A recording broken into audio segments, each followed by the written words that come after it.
Now, the Justice Department's credibility depends on the public's faith in justice, and that the justice will be applied equally to every person and not reserved for the powerful or the connected. First, Senator Padilla, you have gone on for over 5 minutes, and I wish that you loved your state of California as much as you hate President Trump. We'd be in really good shape then. Again, and I find it interesting that you want order in this proceeding now. Excuse me, Senator. Then You I will want ask you order in this proceeding now. Mr. Chairman, order. In a hearing meant to hold the Department of Justice accountable, Senator Alex Padilla leveled a serious charge that Attorney General Pam Bondi's DOJ fired a 15-year career prosecutor just 6 hours after she insisted a Border Patrol chief follow the Constitution. But instead of answering that basic legal question, Bondi launched a brutal personal counterattack, accusing the senator of hating the president more than he loves his state. This confrontation is a perfect snapshot of the current political temperature, where legal accountability is being drowned out by personal attacks and political loyalty. Let's watch how the chaos unfolded.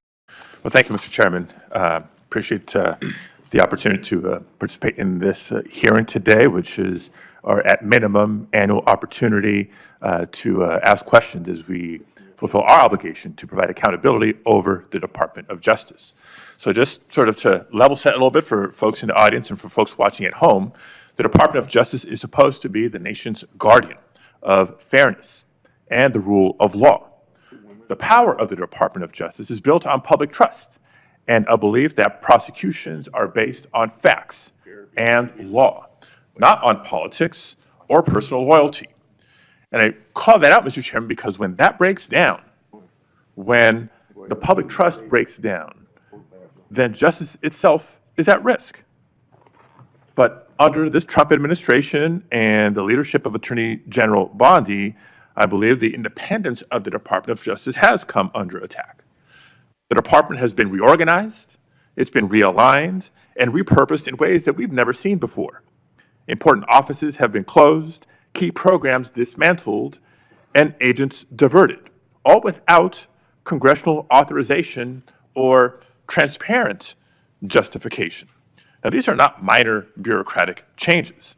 They represent a fundamental shift in the Department of Justice's missions and priorities, its policies, and its practices.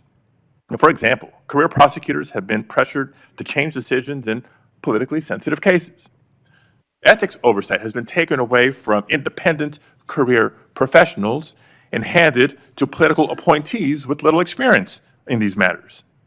Internal working groups have been created to revisit investigations involving President Trump and his allies. And together, these steps send a dangerous message that prosecutorial decisions can be driven by political loyalty instead of the law.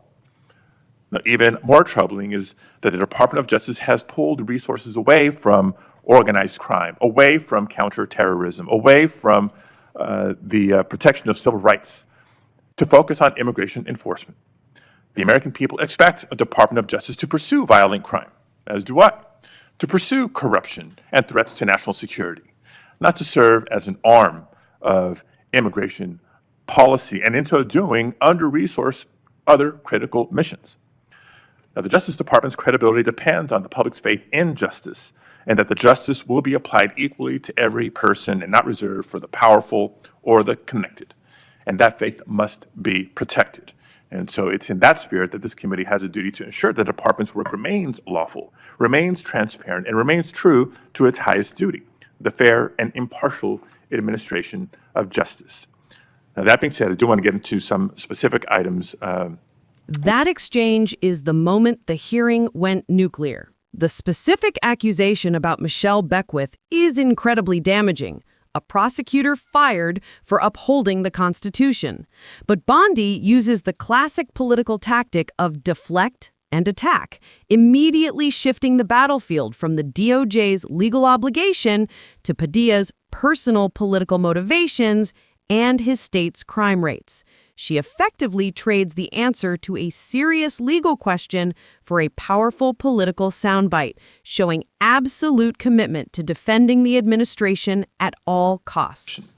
Do you believe that government officials like Gregory Bovino are obligated to follow applicable court orders, whether they agree with them or not, yes or no?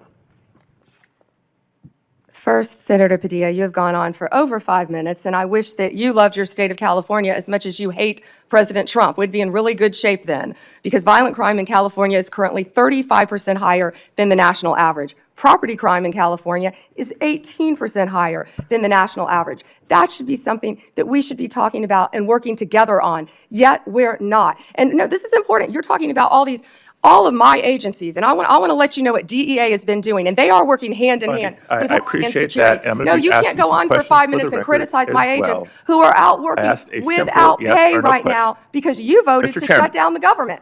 They're out Chairman. there working without pay. Mr. Chairman, I asked a simple yes or no question. Attorney General Bondi is DEA, refusing 4,500 to respond. So kilos let of me move on to fentanyl the and next 50 million topic, fentanyl pills because off the streets. while under your watch, your FBI, prosecutors 23,000 Mr. Chairman, violent criminals. U.S. Marshals, Mr. Chairman, order, please. 51,000 fugitives. I'm not getting an answer to my question. I'm trying to move on to the next question or the next topic. Mr. Chairman, order, please. Thank you. Because under Attorney General Bondi's watch, career prosecutors are being fired for telling agencies to follow the law and uphold the Constitution. Meanwhile, there are instances of allies of the president who seem to be getting let off the hook. I won't reiterate what some of my colleagues have already brought up in terms of the dismissal of the investigation into Tom Homan and his alleged acceptance of $50,000 as payment by undercover FBI agents posing as business executives looking to secure contracts with a future Trump administration. Because if the reports are true, it's not just the underlying conduct of Mr. Homan, which would be absolutely unacceptable, but the dismissal of the investigation charges raises concerns about the influence of the White House on the Department of Justice. Again, a simple question, and I'd appreciate a simple and brief answer. Whose decision was it to end this investigation? The hearing has devolved entirely into personal warfare.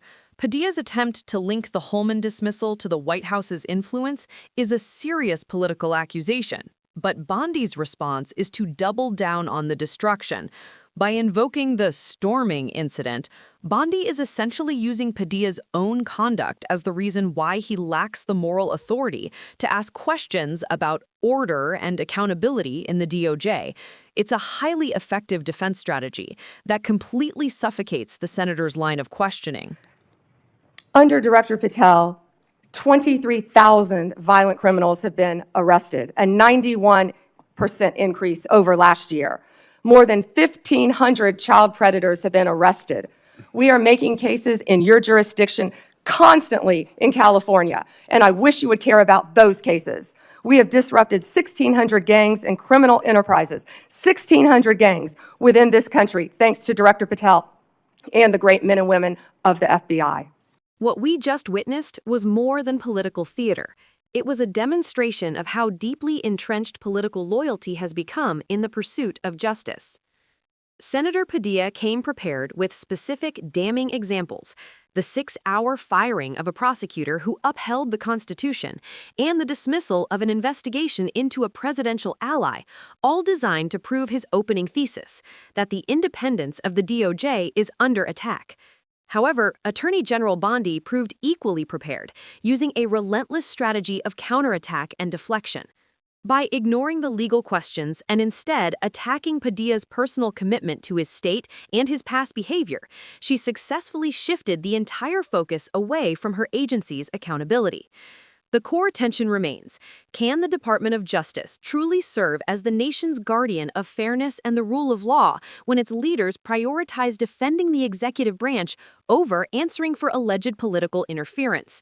When simple questions about constitutional compliance are met with personal attacks, public trust in justice is undeniably eroded.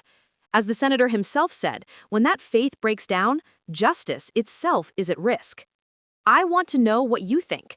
Do you believe Attorney General Bondi was right to pivot and criticize Senator Padilla's record, given the gravity of his accusations against the DOJ, or was she obligated to answer the simple yes-no question about government officials following court orders? Let me know your stance in the comments below.